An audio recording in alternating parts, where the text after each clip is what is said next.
সালামু আলাইকুম, সবাই কেমন আছেন? এই যে চলে আসলাম আমরা আজকা খাদিগা নেপালি পার্কে। এখানে বিশাল বড় আয়োজন হইতেছে ইফতারির। বিশাল বড় ইফতারের আয়োজন এখানে।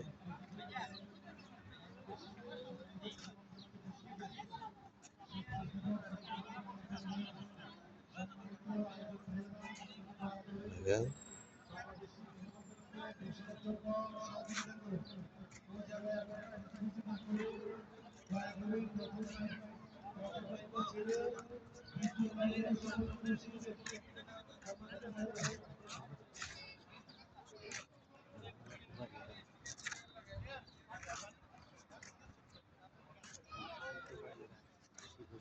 বিশাল বড় ইফতারের আয়োজন এখানে।